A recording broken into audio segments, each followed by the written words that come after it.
Okay, today I'm going to make an attempt to show how FT8 works from the startup, and we'll see how it goes. I've got a Yaesu FTDX 1200, which is right over here, and it's hooked up via one of these Signal Link, which is a sound card device, and I'm going to reach up there and click that on. So it's now turned on. But I want to show you how easy it is to get going on FT8 and possibly make a few contacts. I've got it on. Let's see if we can find us a frequency here. I'm going to say 15 meters. Let's tune it on 15 meters. The frequency on for FT8 on 15 meters is 21.074. So that's the frequency I'm on. You can even hear it. It's just got a funny sound to it, kind of a slight whining sound, sort of. And anyway, the first thing I'm going to reach over here and click on is the amateur contact log. This, of course, is my logging software, and it can be any logging software, I just imagine. Logbook of not Logbook of the World, but I should say, what is that one? Ham Radio Deluxe, and I know there's a few more, but this one is we call it AC Log by N3FJP, and he's got a wonderful deal on his software package. You can get all of his software for life for like $49. It's hard to beat that deal. But anyway, here's my amateur contact log, and I've got two screens, but I'm only able to show you one at a time. But I'm going to go ahead and I hit the wrong button there. But I'm going to grab it at the top and slide it up to the top screen. And to show you what I just did, I'm going to go up just a little bit, and now you can see where I've got it at the top screen. Now let's go back down to the bottom screen where I want to show you what FT8 looks like. Okay, the next piece of software that I want to download, or I should say start up, it's already downloaded, is the WSJTX program. I double click on it, and there it is. It's a version 1.9.1. And one of the main things you got to make sure of right off of the bat, I don't know if it's this way with all logging programs or if they're all shaking hands with the computer or whatever, but I always have to manually put it on the frequency, and right here is where you do that. You do it right here where it shows the S meter reading or what you're reading on the income, but right here it says 15 meters. You can click this down there and you can choose whatever frequency you want. But right now I have it on 15 meters, and as you can see, this frequency right here, it reads 21.074. Now I'm going to reach up here also and get the WSJTX alert program. So I'm going to double click on that, and this should start up. And what this program does is it really identifies everything that's online. It tells you what state they're from, what province, country, etc. It's a real neat addition to the WSJTX program, but it's called JT Alert X. My version that I'm running looks like it's 2.10.15. Okay, I don't really pay much attention to this particular screen. It tells all the information that these signals are coming across. Right here are the call signs that's coming across. They come in at about once every 15 seconds.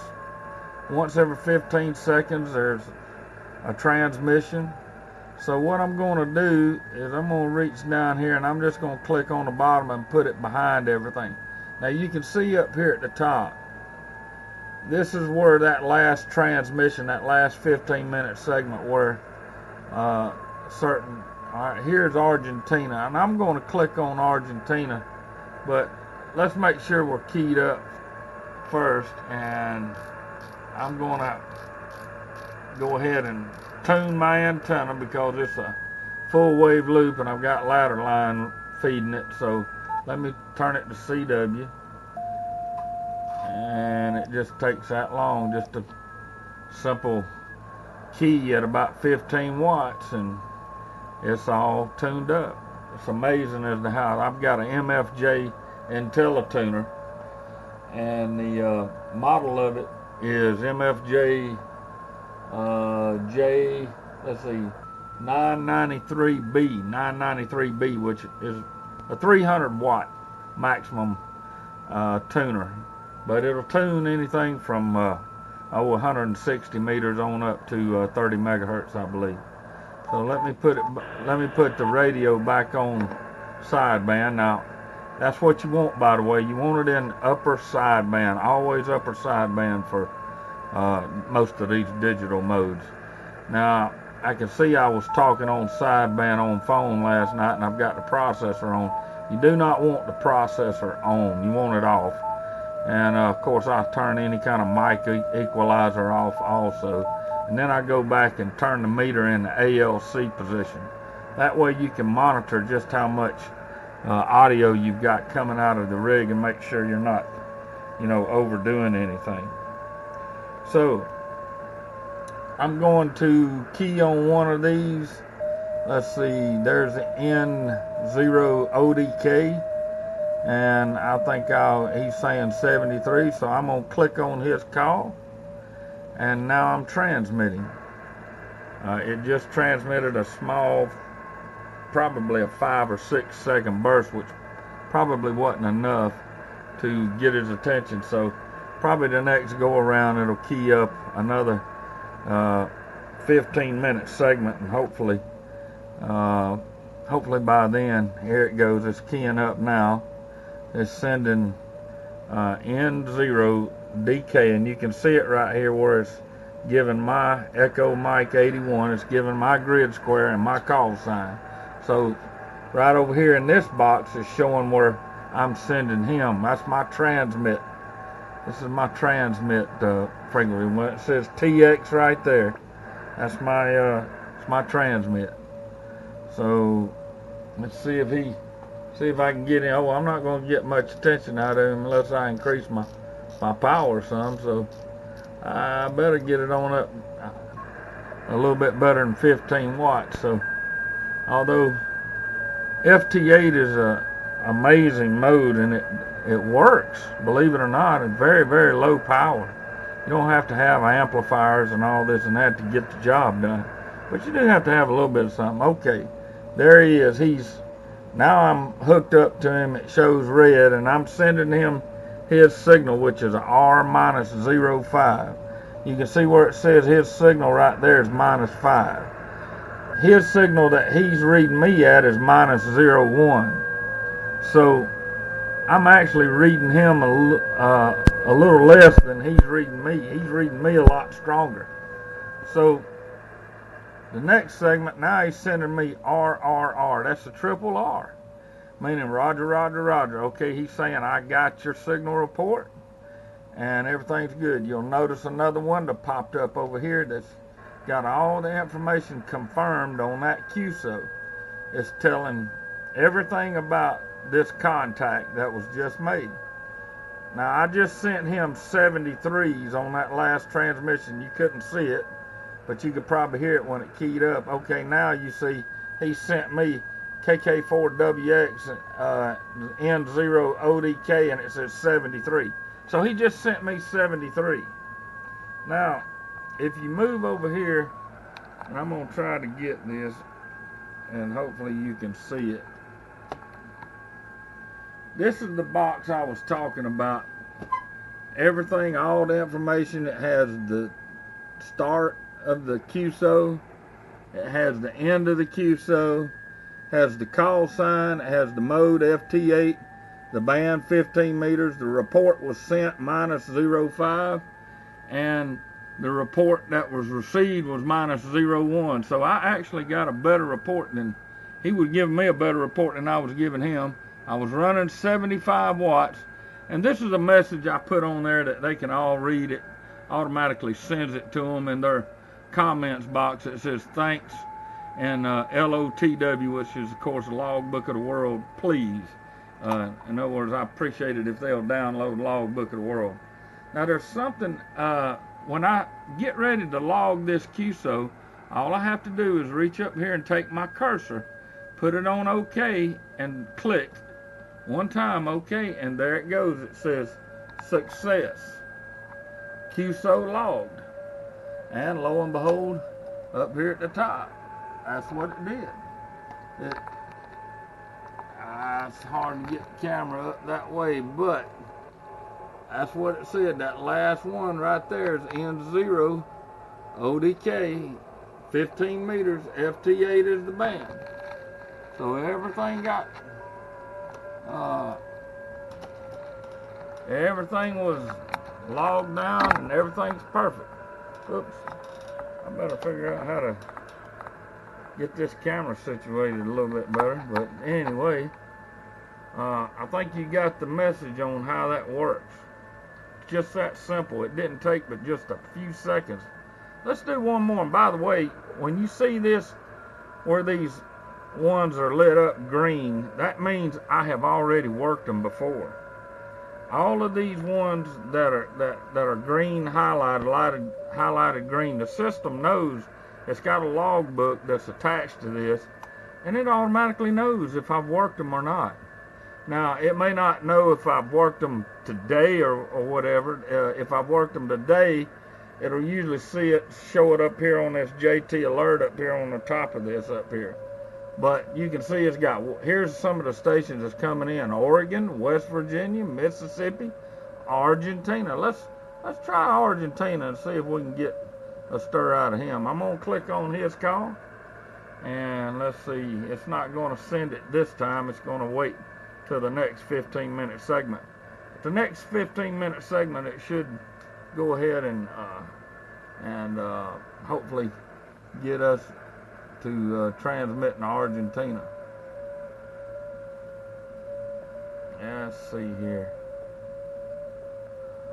Nope, it automatically shut me off. Now that's another thing I hadn't explained about FT8. If another station, if he responds to another station before he responds to me, guess what? It automatically shuts my transmit down. That way, it causes less interference. What a fantastic mode this is. I mean, you have less interference. Everything is, you know, pretty much on automatic almost. It's very little you have to do to make a QSO or a contact. Now I notice the guy that's connected, this K9QJ, he's sending the Argentina station a 73. So I imagine we should be able to say enable, and hopefully we'll be able to click back up with the Argentina station. Oh, I see he's giving the station that I contacted a few minutes ago in Minnesota. He's connected to him now, so evidently a lot of people are trying to work Argentina. Several people are trying to work him at one time. So let's just wait and see what happens here. Let's see if we get a response from, there he is, he's sending him a Roger 73, which is sort of a shortened version of that triple R, and then if it does a triple R and then a 73, it goes through 2 transmissions, and this way it shortens it all up to 1 transmission when signing clear of it. So let's see if he'll respond back to me. I've got him at a -11, on the signal. So there he is. It turned up red. You see how that done it?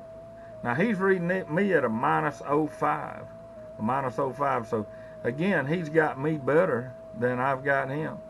I'm receiving him at -10, and he's receiving me at -05. So, matter of fact, it might also be interesting to note that I can actually turn the sound down. Can you believe that?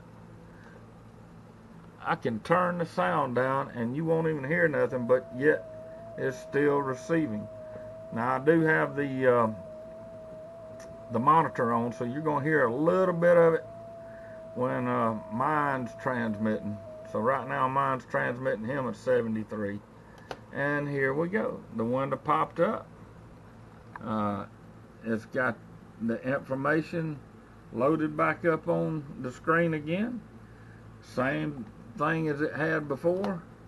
Let's see if we can get a better view of it. Here it is, LU5VV as the start date and time, and the end date and time. Here we've got the mode FT8. We've got the band 15 meters. We've got the report sent was -10. Report received was -05. And his grid was FE48. So what I'm going to do is I'm going to reach over here now and bring my cursor up, and I'm going to click OK, and it's going to automatically log it to the AC log. Here we go. There we go. There it is. Logged. QSO logged. This just works that quick. Okay. That's it for now. I hope you enjoyed the video. It's one of my first, so we've got a lot to learn when it comes to doing videos, but it is fun, and we thought we'd have a little enjoyment out of trying to see if we could get some FT8 and give a demonstration on it. It's one of my favorite modes right now. Of course, I like CW, I like sideband, I like all the other modes, but FT8, it is a wonderful way to really rack up your states per band. You need some states confirmed on certain bands. Hey, this is the way to get it done. You need some more countries confirmed on Logbook of the World. This is the way to get it done. Very easily to hook up, and it only takes a few seconds to hook up to a station and to confirm a QSO and get a signal report from them. Okay, that's it from South Georgia. This is KK4WX. And Tifton, Georgia. We'll talk to you later.